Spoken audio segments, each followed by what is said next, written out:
Assalamualaikum warahmatullahi wabarakatuh. Kami dari kelompok 8 yang beranggotakan 4 orang. Yang pertama adalah saya sendiri, Ahmad Syakban Aswayat. Yang kedua, Ahmad Muflihus Syauqi. Yang ketiga, Hasna Alia Fauziah. Yang keempat, Maulidia Nur Farida akan menjelaskan tentang rasionalisme atau filsafat berbasis akal. Langsung saja kita menginjak ke materi. René Descartes. René Descartes lahir di La Haye, Prancis 31 Maret 1596 dan meninggal di Stockholm, Swedia 11 Februari 1650 pada umur 53 tahun. René Descartes juga dikenal sebagai Renatus Cartesius, merupakan seorang filsuf dan matematikawan Prancis. René Descartes sering disebut sebagai bapak filsafat modern yang lahir dari sebuah keluarga borjuis. Ayah Descartes adalah ketua parlemen Inggris dan memiliki tanah yang cukup luas. Ketika ayah Descartes meninggal dan menerima warisan ayahnya, ia menjual tanah warisan itu dan menginvestasikan uangnya. Dia bersekolah di Universitas Jesuit di La Flèche dari tahun 1604 sampai 1612. Pada tahun 1612 dia pergi ke Paris, namun kehidupan sosial di sana dia anggap membosankan dan kemudian dia mengasingkan diri ke daerah terpencil di Prancis untuk menekuni geometri. Nama daerah terpencil itu Faubourg. Teman-temannya menemukan dia di tempat perasingan yang ia tinggali, maka untuk lebih menyembunyikan diri, ia memutuskan untuk mendaftarkan diri menjadi tentara Belanda pada tahun 1617. Ketika Belanda dalam keadaan damai, dia tampak menikmati meditasinya tanpa gangguan selama 2 tahun. Tetapi meletusnya perang 30 tahun mendorongnya untuk mendaftarkan diri sebagai tentara Bavaria pada tahun 1619. Descartes kadang dipanggil penemu filsafat modern dan bapak matematika modern, adalah salah satu pemikir paling penting dan berpengaruh dalam sejarah modern. Pemikirannya membuat sebuah revolusi falsafi di Eropa karena pendekatan pemikirannya bahwa semuanya tidak ada yang pasti kecuali kenyataan bahwa seseorang bisa berpikir. Dalam bahasa Latin, kalimat ini adalah cogito ergo sum, sedangkan dalam bahasa Prancis adalah je pense donc je suis. Kedua artinya adalah aku berpikir maka aku ada. Riwayat hidup Spinoza. Baruch de Spinoza lahir di kota Amsterdam pada tanggal 24 November 1632. Ayahnya merupakan seorang pedagang yang kaya.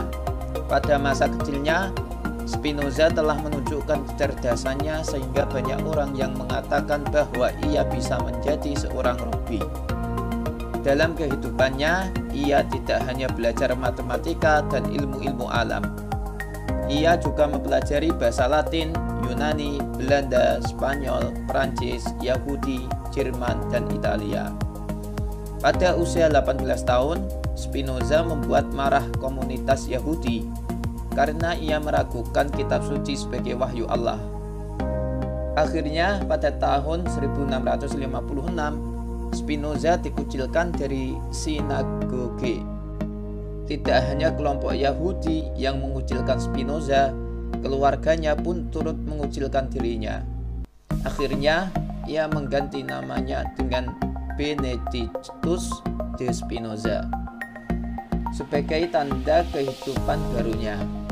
Saat keadaan dikucilkan, ia mencari nafkah dengan mengasah lensa dan tak lama kemudian dia terkena penyakit TBC. Spinoza juga bekerja sebagai guru pribadi kepada keluarga kaya. Lalu, akhirnya pada tanggal 21 Februari 1677, Spinoza meninggal pada usia 44 tahun karena penyakit TBC paru-paru yang telah lama ia derita.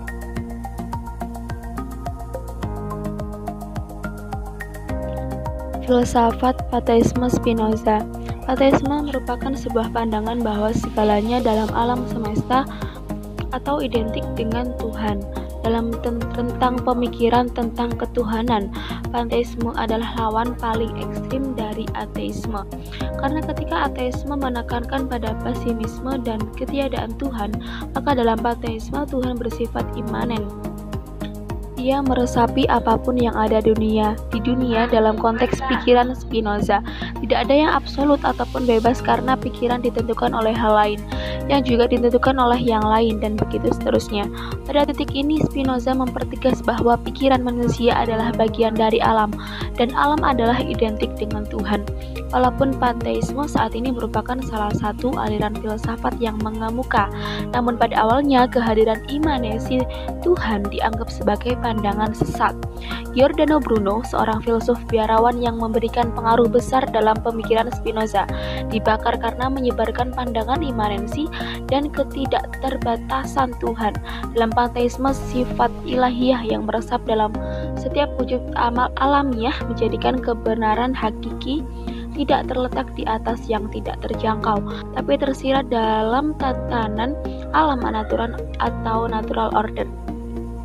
Melalui pandangan ini, maka filsafat panteisme banyak dikembangkan oleh para naturalis yang juga meletakkan kebenaran pada sublimasi universal alam semesta.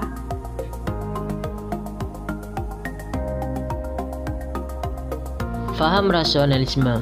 Spinoza merupakan pemikiran yang rasionalis yang paling konsekuen di antara para filsuf rasionalisme.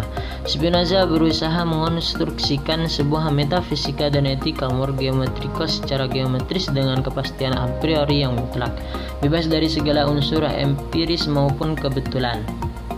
Prinsip yang dikembangkannya adalah kesatuan atau identitas segala-galanya. Segala apa yang ada adalah satu dan sama. Oleh karena itu, filsafat Spinoza adalah filsafat identitas. Menurut Spinoza, substansi adalah apa yang dapat dipahami tanpa perlu memahami sesuatu yang lain. Hanya ada satu yang memenuhi definisi ini. Jadi yang dapat dipikirkan tanpa perlu memikirkan apapun, yaitu Allah. Oleh karenanya, kita harus bertolak dari Allah. Jadi dalil fundamental metafisika Spinoza adalah hanya ada satu substansi saja, yaitu Allah. Sedangkan menurut filsafat Yunani dan skolastik, apa yang ada bersifat substansi, yaitu apa yang berdiri pada dirinya sendiri, yang bukan sekedar sifat atau atribut sesuatu yang lain. Pernyataan Spinoza tersebut berimplikasikan bahwa alam dan segala isinya adalah identik dengan Allah. Tidak ada perbedaan, perbedaannya hanya dalam cara memandang. Hal itulah yang diungkapkan oleh Spinoza dalam dalilnya yang terkenal, yaitu Deus substantia sive natura, yang maksudnya Allah atau substansi atau alam. Dapatlah dimengerti mengapa Spinoza disebut ateis. Ia tidak mengakui adanya Allah dan dalam arti biasa sebagai pencipta alam yang bisa juga ada tanpa alam. Lepas dari hal tersebut, Spinoza lebih tepat disebut penganut panteisme yang monistik, yaitu pengertian bahwa Allah adalah dalam segala-galanya, tidak terpisah sedemikian rupa hingga antara Allah dan alam tidak mungkin diadakan pemisahan sedetik pun. Ajaran ini memutlakkan imanensi dan menyangkal transendensi. Sekian dari kelompok kami. Bila ada kurang lebihnya mohon maaf. Wassalamualaikum warahmatullahi wabarakatuh.